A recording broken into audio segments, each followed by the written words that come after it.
साथियों, बहुत बार चीज़ें क्या होती हैं कि इंजीनियरिंग के पॉइंट ऑफ व्यू से, सिविल इंजीनियरिंग के पॉइंट ऑफ व्यू से कुछ चीज़ें बड़ी सेंसिटिव होती हैं, बड़ी नाजुक होती हैं। और जब हम बात करते हैं वास्तु में, फेंगशुई में और जितनी साइंस है कि कॉलम को हमेशा गोल होना चाहिए, जो आयताकार या वर्गाकार जितने भी कॉलम होते हैं वो वास्तु या फेंगशुई की दृष्टि से अच्छे नहीं होते। तो फिर क्यों नहीं बनाते हर कॉलम को गोल? और गोल कॉलम बनाने से फ़ायदा क्या होता है? क्या इंजीनियर को पता नहीं कि गोल कॉलम अच्छे होते हैं? आज हम चर्चा करेंगे। और कितने कॉलम हो, संख्या क्या हो, इसका कोई लेना देना सिविल इंजीनियरिंग से नहीं है। यहाँ पर आती है बात वास्तु की।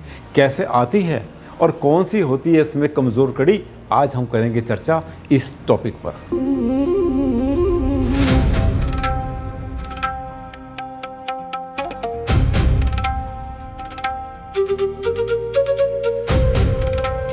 नमस्कार साथियों, मैं हूं डॉक्टर आनंद भारद्वाज, आपका जाना पहचाना वास्तु कंसल्टेंट। आज हम बात कर रहे हैं बड़े सेंसिटिव है एक ऐसे टॉपिक के बारे में जिस पर मेरे पास सैकड़ों नहीं हज़ारों के हिसाब से सवाल आते हैं, कॉलम को लेकर। अब कॉलम क्या होते हैं कि घर में कितने कॉलम होने चाहिए, ये सबसे मुश्किल सवाल है।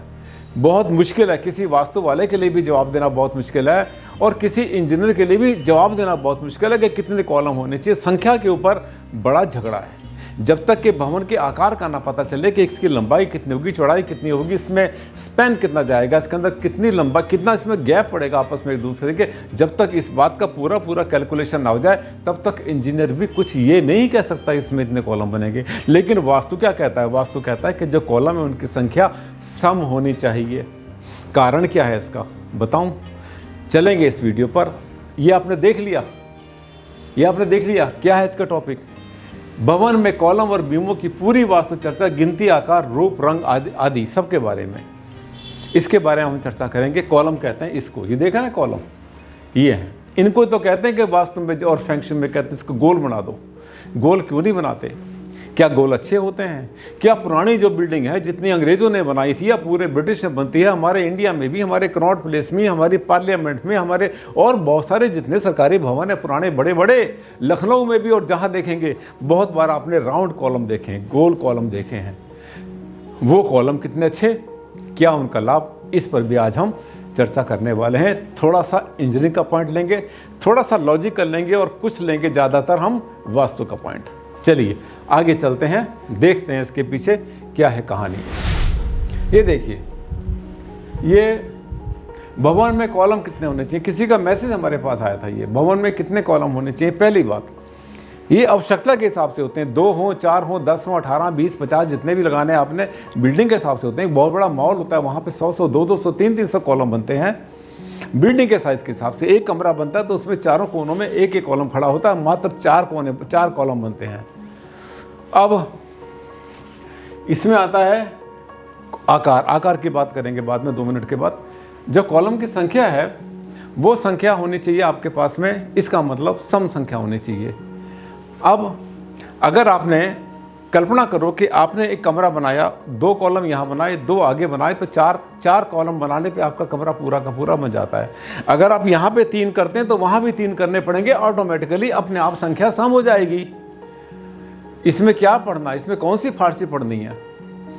अब फिर कहते हैं सर सम संख्या होनी चाहिए, विषम के लिए मना क्यों करते हैं? विषम इसलिए मना करते हैं, अगर चारों कोनों पर आपने एक एक कॉलम खड़ा कर दिया, चारों कोनों पर एक एक कॉलम खड़ा कर दिया और उसको स्ट्रेंथ देने के लिए, ताकि इतना लंबा स्पैन बनता है, मान लिया 12, 14, 15, 18 फीट अगर बन जाता है, और बीच में सपोर्ट के लिए अगर आपने कॉलम बना दिया तो वो बिल्कुल सेंटर में बनेगा, ब्रह्म स्थान में बनेगा। जो 5वां कॉलम होगा, 5वां कॉलम बनते ही वो संख्या बन जाएगी, विषम संख्या बन जाएगी। वास्तु मना करता है सिर्फ इसलिए कि कहीं ब्रह्म स्थान में आप कॉलम ना बना दो। बस इतनी सी बात समझनी है। क्रक समझा करो, लॉजिक समझा करो। इसके बाद अच्छा लगा वेरी गुड, बहुत अच्छी बात। कॉलम का आकार कितना हो, कॉलम का आकार जो है वो कितना होना चाहिए, साइज़ कितना होना चाहिए। अब जितनी बड़ी आपने हाइट रखनी है, उतना जो है आपका विजिबल कॉलम होगा। 2 तरह से होते हैं कॉलम, एक तो बहुत गहराई से आते हैं, राइट, जहाँ से चौकी लगाते हैं आप, चौकी से शुरू होता है, वहीं से उसकी जो है एक बेस शुरू हो जाता है। बेस शुरू होने के बाद फिर कॉलम ऊपर जाता है। नीचे वाली जो चौकी है वो कॉलम का एक हिस्सा बनता है, पर वो कॉलम नहीं होता। जितनी ऊंचाई आपकी छत की होगी उतना ही उसकी कॉलम की ऊंचाई बनेगी। यदि मान लिया आपके जो है छत, मान लेता हूँ कि वो 10 फीट पे आपने लिंटर डाला है, तो उसकी कॉलम की जो ऊंचाई है, विजिबल कॉलम जो दिख रहा है, बाकी तो नीचे भी जाता है, उसकी चौकी बनती है नीचे स्ट्रेंथ लेने के लिए। इस तरह से बनता है कॉनिकल। तो जितना दिख रहा है आपको, जितनी आपकी छत की ऊंचाई है उतना ही कॉलम बनेगा। थोड़ा सा एक्स्ट्रा बन जाता है जो कि बीम में जाकर के ऊपर के जो टाई बीम के साथ में, सरिये के साथ में जुड़ जाता है, एक जान हो जाता है, पर वो कॉलम की उसमें नहीं आता, की कैटेगरी में नहीं आता। तो आपकी जितनी छत है उतना कॉलम बनाइए। आधे आधे कॉलम कभी नहीं बनाने चाहिए, बनाता भी नहीं, कोई इसकी यूज़ भी नहीं होता। आधा कॉलम कहाँ बनता है मैं बताऊँ अब? कहेंगे भारद्वाज जी आधा कॉलम तो कभी देखा नहीं। अब क्या होता है, जैसे छत आपकी बनती है, जब आपकी छत बनी और छत बनने के बाद बिल्कुल ऊपर आपने जो है ऊपर तक बना लिया, तो कई बार क्या करते हैं, सरिये खड़े छोड़ देते हैं हम, ताकि अगर कभी ऊपर एक्सटेंड करना पड़ा, ऊपर अगर कभी बिल्डिंग बनानी पड़ेगी तो उसी कॉलम को ऊपर ले जाएंगे उठाकर, और इसलिए वहाँ पर सरिये छोड़ देते हैं। सरिये छोड़ने के बाद वहाँ पर 6 फीट का 7 फीट का कॉलम खड़ा कर देते हैं फ्यूचर के लिए। थोड़ा सा उसको झाड़ेंगे, उसका सीमेंट हटाएंगे, और हटाने के बाद जो है उसको हम आगे चल के बना लेंगे। तो इतना ऊँचा मत बनाओ कि वो किसी यूज़ में ना आए, सिर्फ रुकावट बन जाएगा। तो उसको थोड़ा छोटा कर लो, इतना करो कि जिसमें सरिये में सरिया बांध लें। और आजकल तो उसकी कपलिंग आती है, आजकल उसके बुश आते हैं, उसमें आपने चूड़ी काटी, चूड़ी काटने के बाद सरिये में सरिया जुड़ के ऊपर तक चला जाता है। वेल्डिंग से भी जोड़ सकते हैं आसानी से, कोई दिक्कत की बात नहीं है। ज़्यादातर घरों में हमने देखा है कि वो इतना ऊंचा कॉलम बनाते हैं, 2 या 3-4 फुट का कॉलम बनाते हैं, उसके बाद थोड़ा सा उसके ऊपर पत्थर रख देते हैं, तो चाय पानी पीने के लिए वहाँ पर एक टेबल जैसा बन जाता है। कोई बुराई नहीं है उसमें। इसके बाद हर कॉलम की ऊंचाई वही है, ऊंचाई कितनी हो। अच्छा, कॉलम का आकार जो है, लंबाई चौड़ाई, वो आपके स्ट्रेंथ के हिसाब से होगी। कितनी स्ट्रेंथ आपने देनी, कितना लंबा चलान है। चलान का मतलब एक तरफ से दूसरी तरफ जाने का जो है, ये कितनी लंबाई बनती है। 10, 11, 12 फीट तक तो आसानी से कोई मतलब झेल लेता है हमारा लिंटर, लेकिन लंबाई के लिए हमें फिर बीम भी डालना पड़ता है। वो बीम जो है हमारा एक तरह से पट बीम नहीं होता, खड़ा बीम होता है।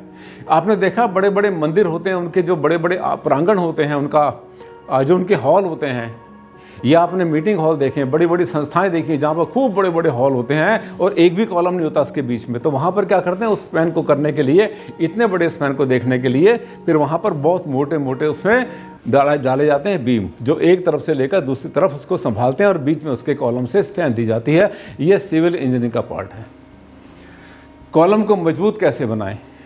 कॉलम को मजबूत बनाने के लिए उसकी जो है ध्यान कर लेना, जो भी कॉलम बनाते हैं आप, उस कॉलम के आसपास थोड़ा सा गैप दें, कोई गिट्टियाँ चारों तरफ लगाएं। लगाने के बाद में फिर अगर उसके बाद अगर आप साथ में फट्टा लगाते हैं, तो कॉलम का जो सरिया है, सरिये के और उसके फट्टे के बीच में कम से कम 1-1.5 इंच 2 इंच का मसाला आ जाना चाहिए। बहुत बार क्या करते हैं, सीधा जो कॉलम खड़ा किया सरिये का, उसके साथ ही फट्टा लगा दिया, और जब बनाते हैं तो हनी कॉम्ब निकल आते हैं, गैप निकल आते हैं, उसमें एयर बबल निकल आते हैं, वो निकलते हैं, साथ में सरिया दिखाई देता, उससे जो इसकी स्ट्रेंथ कम हो जाती है। और इसमें जो मसाला डालते हैं उसमें जो है, जो इंजीनियर के पॉइंट ऑफ व्यू से होता है, सिविल इंजीनियर की इसमें जरूर हेल्प लिया करो, अपने आप चौधरी मत बना करो। और वास्तु वाले भी इसके बारे में कोई आप खास गाइड नहीं कर पाएंगे, किस स्ट्रेंथ का बनाना है, कितने आपने मंजिल खड़ी करनी है, कितनी इसकी मोटाई चौड़ाई है, कितना लोड लेना है, इसके लिए सिविल इंजीनियर की हेल्प लेना। आपके जो आर्किटेक्ट हैं उसको इसमें इन्वॉल्व करेंगे तो ज़्यादा अच्छा रहेगा, क्योंकि ये सवाल ज़िंदगी का है, पूरा परिवार इसमें रहेगा घर में। आगे चलेंगे। ये है, देखो जी, ये स्मार्ट सॉल्यूशंस इंडिया, इसको ऑल्टर किया। ये स्मार्ट सॉल्यूशन के बाद कुछ और था, उसको हमने चेंज कर दिया।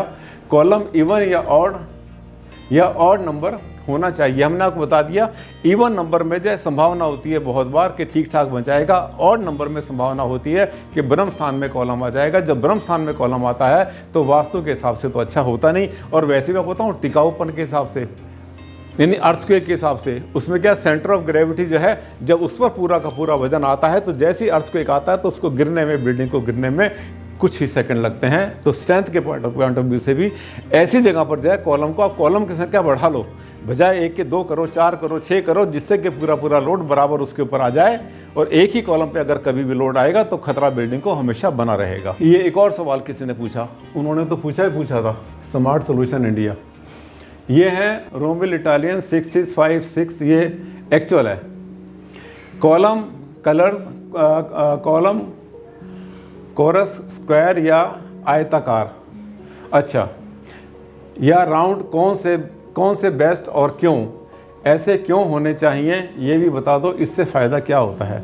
देखिए कॉलम जो है ना, देख रहे हैं नीचे कई तरह के कॉलम देख रहे हैं आप। अब देखिए ये है कॉलम, आपने देखा ये है कॉलम, ऐसे होते हैं आमतौर पे कॉलम। अब अगर बहुत लंबा कोई स्पैन नहीं है, बहुत लंबी दूरी नहीं है, अगर छोटी दूरी पर आपको बनाना है या एक जगह पर बहुत सारे कॉलम पर आपको वेट लेना है, वजन लेना है, तो ये जो स्क्वायर कॉलम होता है ये बिल्कुल ठीक होता है, इसमें कोई समस्या नहीं होती। इसमें जो है सरिया और उनके साथ में उसको बांधने का तरीका सबका सब स्टैंडर्ड होता है। इसके अलावा कभी कभी क्या होता है कि हमें जगह सेंटर में कम मिलती है और हमें लंबाई में कॉलम बनाना पड़ता है, तो लंबाई में बनता है तो ये आयताकार बन जाता है, इसमें भी कोई बुराई नहीं होती। जब भी दीवारों में बनाते हैं, कहीं भी बनाते हैं, कोनों में बनाते हैं, कहीं बनाते हैं, तो आप इस तरह के कॉलम यूज़ कर सकते हैं आसानी से। अब उसके बाद आते हैं हम गोल कॉलम पे। जब हमने बोला कि इतनी पुरानी जो हिस्टोरिकल बिल्डिंग जितनी पूरे वर्ल्ड में मिलेंगी आपको गोल कॉलम मिलेंगे, तो उसके पीछे गोल कॉलम क्यों बनाते हैं, सोचा कभी? गोल कॉलम बहुत अच्छे होते हैं, लेकिन हर जगह गोल कॉलम नहीं बन सकते। अगर आपको दीवार में बनाना है, दीवार का पार्ट बनाना है आपने, तो फिर ऐसे आयताकार या वर्गाकार ही आपको कॉलम लेने पड़ेंगे। जो खड़े पिलर होते हैं उनको आपने ऐसा लेना पड़ेगा। लेकिन जो विजिबल होते हैं, जैसे आपने वरांडा बनाया पूरा का पूरा, उसमें गोल कॉलम का लेना बहुत ज़्यादा श्रेयस्कर होता है, बहुत अच्छा होता है। टेक्निकल पॉइंट ऑफ व्यू से क्या होता है कि इसमें जो स्ट्रेंथ मिलती है वो हर जगह को बराबर स्ट्रेंथ मिल जाती है, यानी कमज़ोर कड़ी नहीं रहती। मैंने कमज़ोर कड़ी बोला था ना शुरू में, आइए देखते हैं कमज़ोर कड़ी कौन सी है। जो कॉलम आपका इस शेप का होता है उसमें जो कॉर्नर होते हैं वो सबके सब कमज़ोर होते हैं। ये जो जगह देख रहे हैं आप, ये इसके ऊपर जाइए, क्योंकि ये इसमें बहुत ज़्यादा स्ट्रेंथ नहीं आ पाती, कोने हमेशा कमज़ोर रह जाते हैं। तो जहाँ पर मौका मिलता है, अगर आपको ओपन एरिया में बना रहे हैं तो फिर गोल कॉलम बनाना। गोल कॉलम को फेंग शुई भी बहुत अप्रिशिएट करती है, वास्तु भी कहता है कि अगर राउंड कॉलम बनेगा तो ज़्यादा अच्छा रहेगा। कारण क्या है? नंबर 1 वेट, कभी गिरने वाला नहीं, बहुत ज़्यादा स्ट्रेंथ उठाता है। ये आपने देखा है कि जो घर बनते हैं हमारे, अगर वहाँ पर आपने कहीं पे काम चल रहा हो, शटरिंग हो रही हो, तो वहाँ पर जो है लकड़ी की बल्ली होती है खड़ी हुई, एक लंबा सा लकड़ी होती है, इसको बल्ली बोलते हैं, आमतौर पर सपोर्ट के लिए बोलते हैं।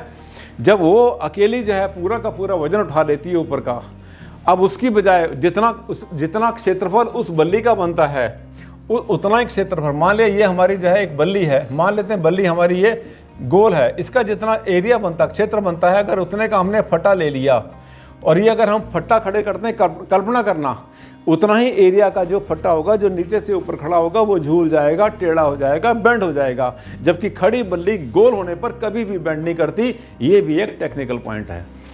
इसी तरह से ये जो गोल होगा ये स्ट्रेंथ लेगा। नंबर 1 सेफ्टी बहुत अच्छी होती है इसमें। सेफ्टी का मतलब क्या होता है? अगर आपने ऐसे कोने वाले कॉलम बना दिए कहीं पर खुली जगह पर, तो इनके चोट लगने का खतरा बहुत ज़्यादा होता है, टकराने का खतरा बहुत होता है। वास्तुशास्त्र कंफर्ट की बात करता है, वास्तु हवा में बात नहीं करता। सब प्रैक्टिकल, सब कुछ साइंटिफिक, सब कुछ लॉजिकल। तो अगर ओपन में ऐसे कॉलम बनाते हैं तो खतरा होता है कि कभी भी जो है यहाँ से कोई हिट कर सकता है, चोट लग सकती है। नंबर 1। नंबर 2, आपने कभी मॉल में देखा या कहीं पर आपने पार्किंग देखी होगी गाड़ियों की, वहाँ पर कई बार लोहे की सपोर्ट दी होती है, आयरन की सपोर्ट ऐसे एंगल से दी होती है ताकि कभी ऐसा ना हो कि कभी कोई इसको हिट ना कर दे। चारों कोनों पे एंगल लगे होते हैं संभालने के लिए। ये आपने देखना, आज देखना जाके किसी कोई पार्किंग होगी बड़ी होगी, वहाँ पर कोने को बचाने के लिए उन्होंने दिया। तो कोने झड़ते बहुत जल्दी हैं, इसमें कोना झड़ने का चांस कुछ भी नहीं है राउंड में। इसके अलावा कहते हैं कि जो ऊर्जा है, एनर्जी जो है, वास्तु के हिसाब से और हर साइंस के हिसाब से बहुत फ्रीली इसके चारों तरफ चलती है, चोट लगने का खतरा नहीं, देखने में ज़बरदस्त। और जब ये कॉलम ऊपर जाता है ना बन के, जब ये कॉलम ऊपर जाता है बन के, और ऊपर जाने के बाद जब इसकी सजावट करते हैं, यहाँ पर फूल बेल जो बनाते हैं, इसके छत के अंदर जो फूल बेल बनाए जाते हैं, देखिए आपने पुरानी बिल्डिंग कितनी सुंदर लगती हैं। तो एक चीज़ हमने क्या किया, एक चीज़ से ही हमने 10 पर्पस सोल्व कर लिए। ये होता है कारण हमारा वास्तु में एक गोल कॉलम को एप्रिशिएट करने का, तारीफ करने का। बात हजम हो रही है ना? आप इंजीनियर हैं, आप आर्किटेक्ट हैं, ये जो आपने पढ़ा था ना लेवल 4 में जो पढ़ते हैं ना, ये सब वही बता रहा हूँ मैं। वास्तु के हवा में से नहीं आया। आर्किटेक्ट भाई भी पढ़ते हैं, क्लाइमेटोलॉजी पढ़ते हैं, लेवल 4 जो आपका जो पेपर 4 होता है, BR करते हैं, MR करते हैं, उसमें पढ़ते हैं। आगे चलेंगे, ये देखिए भवन में कॉलम, भवन में कॉलम कितने हमने बता दिए, कॉलम की जो संख्या है, कॉलम की संख्या हमने आपको बता दी, ठीक है। जहाँ जितने लगाने उतने लगाओ, सेंटर को अवॉइड करो ताकि ब्रह्म स्थान बचे। आकार कैसा होना चाहिए हमने बता दें, ये भी आवश्यकता के हिसाब से। अगर आप जो है ओपन एरिया में बना रहे हैं, कहीं पर बरामदे में बना रहे हैं, तो आपको जो है राउंड बनाना ज़्यादा अच्छा रहता है और बनाना भी चाहिए। अरे गाँव में भी तो देखा ना बहुत बार, चौधरी साहब की वहाँ सरपंच की, प्रधान जी की जो बैठक होती है, जहाँ सामने जगह खाली होती है, वहाँ पर भी राउंड कॉलम बने होते हैं। सेफ्टी और मजबूती दोनों। हर कॉलम की ऊंचाई ज़रूरत के हिसाब से होनी चाहिए। कॉलम को मजबूत कैसे बनाएं, उसके साथ साथ जब कॉलम बनाते हैं तो जहाँ तक सरिया आता है, सरिये के साथ कम से कम 1-1.5 इंच का आपको दूर वहाँ पे छोटी छोटी गिट्टी लगा कर, उसके बाद अगर आप फट्टा लगाएंगे, वहाँ पर सपोर्ट देंगे या वहाँ पर फ्रेम लगाएंगे, तब वो जो है आपका जो बीच का उसका जो आपका हनीकॉम्ब आने का उसमें खतरा कम हो जाता है। दूसरी बात, स्ट्रेंथ बढ़ जाती है और आपका सरिया बाहर से दिखाई नहीं पड़ता, सड़ने गलने का भी चक्कर नहीं रहता। आज तो हमने आपको सिविल इंजीनियरिंग की तरफ ले गए, वास्तु पढ़ाते पढ़ाते, वास्तु सिखाते सिखाते। कैसा लगा? हर चीज़ के पीछे आपका दिल कहता होगा सर ये वास्तु जो है ना, वास्तु तो बिल्कुल पूरा साइंस है। यस, साइंस है, ये पूरा टेक्निकल एजुकेशन है ये। अच्छा लगा तो शेयर कर देना अपने सोशल मीडिया पर, जहाँ जहाँ आप जुड़े हैं अपने ग्रुप में। और हाँ, लाइक तो बनता है ना एक। अगर पहली बार आए थे मेरे चैनल पर तो सब्सक्राइब कर लेना, बड़ा ज़बरदस्त चैनल है। कहीं नई बिल्डिंग बना रहे हैं आप, बड़ा भवन बना रहे हैं और आप चाहते हैं कि वास्तु की इसमें एक भी गलती ना हो, 0 डिफेक्ट बने, तो आप मुझे याद कर सकते हैं। नीचे मेरे नंबर डिस्प्ले हो रहे हैं, या फिर अपने शहर का भी सबसे अच्छा वास्तुशास्त्री हायर कर लेना। फीस मत देखना, हो सकता है महंगा हो, लेकिन वो वास्तुशास्त्री जो सबसे बढ़िया होगा आपके शहर का, गलती नहीं होने देगा, वहम में नहीं फंसाएगा, तंत्र मंत्र यंत्र और ऐसी ऐसी चीज़ें वहाँ पर यूज़ नहीं करेगा जिसका कोई आधार नहीं होता। अच्छी चीज़ें थोड़ी सी महंगी होती हैं। साथियों, आज के लिए बस इतना ही। कल फिर मिलेंगे, एक नया टॉपिक लेकर आएंगे। तब तक के लिए नमस्कार।